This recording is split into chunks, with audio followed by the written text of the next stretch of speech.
Iya, Атырау, Атырау, Атырау. Атырау, Атырау, Атырау.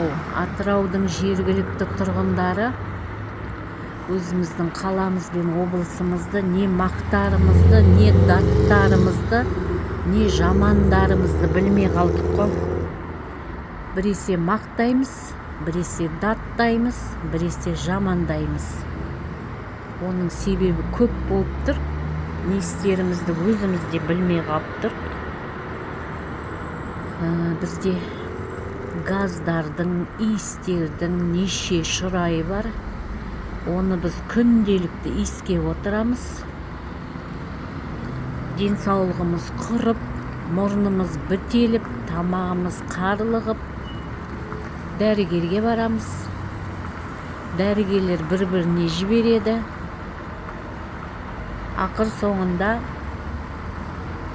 ақылы медицинаға бар дейді.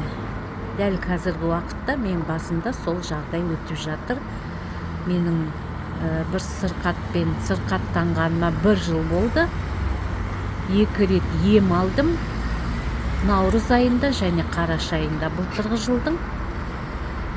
Соңында барғанда енді ЭНМГ деген аппаратқа түсіп келіңіз. Ол бізде ақылы түрде қалада соған түсесіз.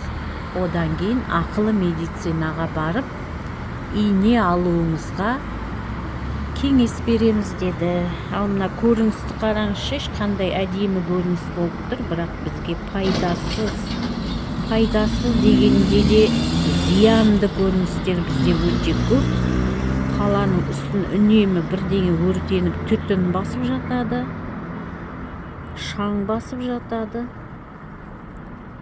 иіс алып жатады. Біздер тереземізді аша алмай, есігімізді аша алмай, демала алмай, тұншығып жатамыз. Құдайдың құтты күні сондай жағдай бізде. Мынау бір жағынан ТЭЦ, жылу станциясы дейма қазақша, екінші жағынан АНПЗ заводы. Екеуі түтіндетіп, әдемілеп, бір-біріне қосып, бізге жіберіп жатыр, тойдыртып жатыр, тойдыртып.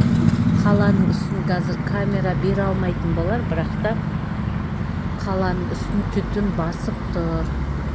Түтін басқан ештеңе емес, иіс.